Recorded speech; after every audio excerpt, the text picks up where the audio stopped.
So we're going to break down the more advanced version of the partner marketing you should be doing. So joint campaigns, MDF, if you don't know what MDF is, marketing development programs, and marketing development fund programs, and co-marketing that actually drives results, right? So most partner marketing, to be honest, is a waste of time.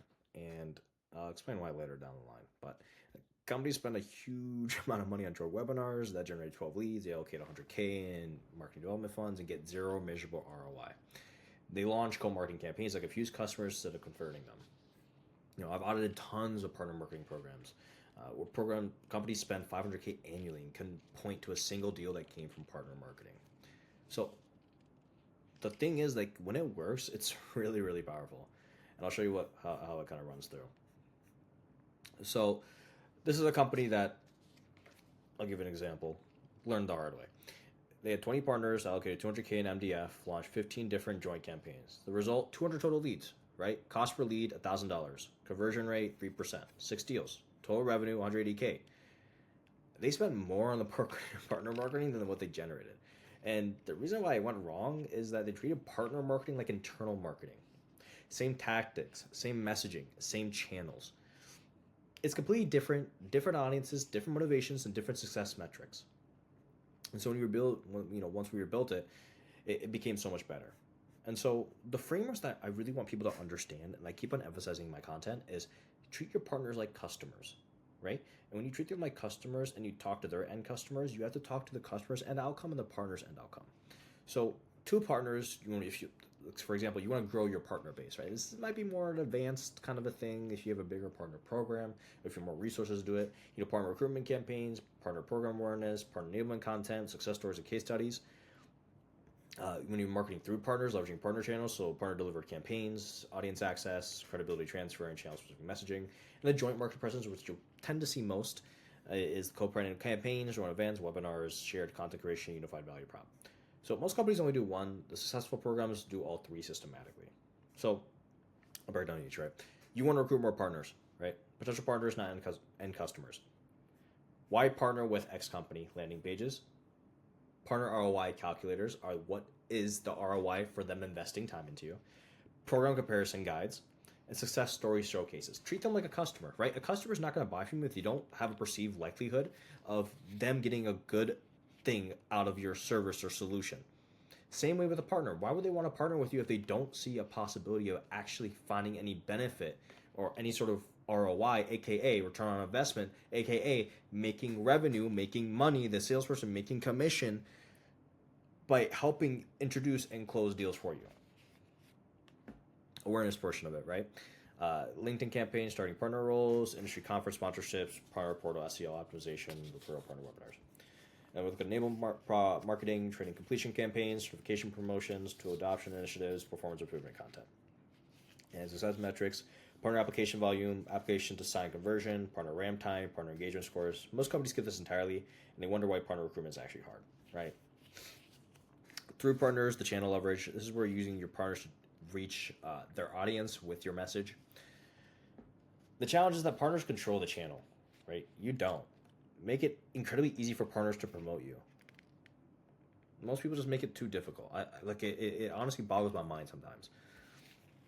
Email templates, customer introduction sequences, product education campaigns, use case demonstration emails, ROI calculator promotions, and we look at social media assets, LinkedIn post templates, Twitter thread frameworks, blog post outlines, video script guidelines. Sales collateral, right? One-page solution briefs, one page, because the easier it is for them to use and for them to remember and for them to show, the better.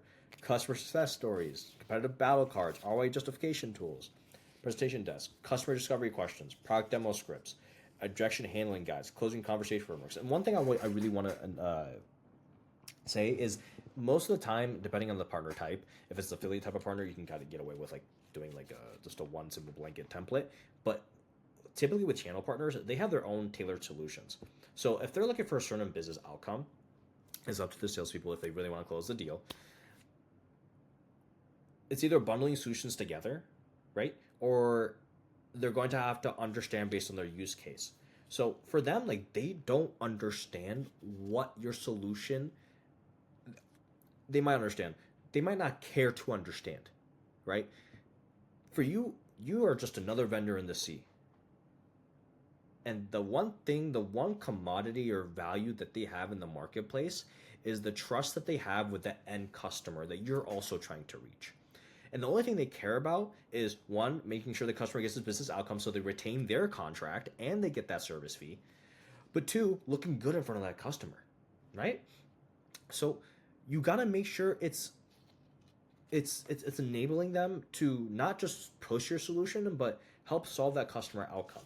And so objection handling guides, right? Product demo scripts, and like you can give use cases where you're like, hey, like this works well with XYZ. Like, hey, if they're a HubSpot person or you want to use like a calling software, right? You're a calling software company and they work with HubSpot. Okay, this integrates perfectly with HubSpot, and this will help you achieve XYZ issue that you're dealing with, right? So with partners, joint market presence, this is true co-marketing, share research, share audience, share results. Educational webinars, industry trend analysis, best practices sharing, customer panel discussions, tech demonstrations. Partner provides industry insight, you provide technical solution, joint Q&A, and demonstration, share lead capture, nurturing. I love this one. Typically, thought leadership actually tends to kind of push further, aka just giving value up front of what you should be doing. But it's good to show, right?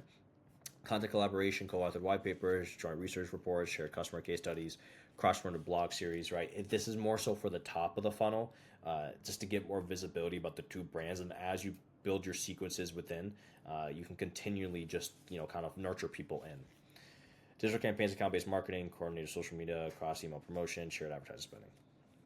So you're curious, right? Where do I allocate marketing development funds? Tier 1 for strategics, 10% of project revenue allocation, high impact, custom campaigns, executive events, custom content, premium sponsorships, right? Because those, realistically, if you get a strategic partner that's really moving the needle on these bigger enterprise deals, you're going to really want to focus in on making custom content. Tier 2 partners, 7% of projected revenue allocation, scalable, proven campaigns, webinar series, joint sales collateral, targeted advertising. That's when you can start doing a little bit more structure, standard operating procedure, templatized kind of things. Not too much, but compared to transactional, right, where it's email campaigns, social media toolkits, basic events, or self-service, template-driven, you slowly start funneling down to make it less customizable, And so, you really want to get the requirements of getting the lead quality scoring, conversion rate thresholds, pipeline contribution targets, campaign execution standards. And so, if your partner revenue is 1 million, the MDF budget should be 100K, target at least 200, expected deals 40, right? It's assuming like you have a decent like close rate. Realistically, this is, what is 40 divided by 10? I should probably know this, huh? 4 over 20, 25%, right? That's a pretty like standard close rate if it's completely cold traffic. Ideally, it'd be inbound, right? But cold traffic, that's pretty low. Pretty high. That's pretty decent for cold traffic. Joint campaign execution. Here's how successful joint campaigns actually work. Campaign planning process. So week 1, objective alignment, define shared goals, identify target audience overlap, establish success metrics, agree on resource allocation. In week 2, doing content development, create unified value props, develop joint messaging frameworks, design campaign assets, build landing pages and forms. Week 3, channel coordination, schedule email campaigns, plan social media promotion, coordinate paid advertising, set up tracking systems. Then week 4, execution and monitoring, launch simultaneous campaigns, monitor real-time performance, optimize based on early data, coordinate follow-up sequences. And then week 5, analysis and optimization, analyze lead quality and quantity, measure conversion rates, calculate ROI and attribution, plan next campaign iteration. So both partners have to execute simultaneously. Stagger launches kill the momentum. Speed is king. And so when you want to actually look at the ROI, right? Okay, like what are we gonna get out of this? Key metrics to kind of look for each of the three functions. 2, partners. Partner recruitment cost per partner, application to signed, conversion rate, partner time to productivity, partner lifetime value. Then through partner marketing, partner campaign participation rate, lead volume per partner, lead quality scores, partner generated conversion rates.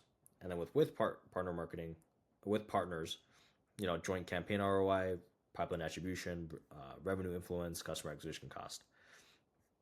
And so we look at the attribution model: first touch, a campaign that generates initial interest; multi-touch, all campaigns that influence opportunity; last touch, campaign before a deal close; and time decay, weight based on proximity to close, right?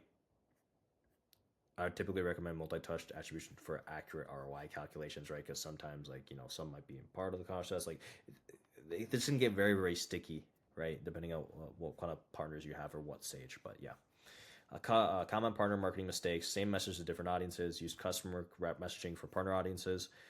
Create partner-specific value propositions specific on their business outcomes. No partner input on campaigns. Building campaigns without partner insights. Include partners in campaign planning. They know their audience better than you. Unclear attribution. Can't prove which campaign drives results, right? You got to figure out what data, with the data, what's working, what isn't working, and pivot and triple, quadruple, quintuple down on what is working. No campaign templates. Every campaign requires custom development. Build reusable frameworks. Partners can execute independently. MDF without performance requirements, giving money without expecting results. Tie MDF allocation to specific performance metrics. And then we look at the advanced tactics, right? Once you master the basics, here are the advanced tactics.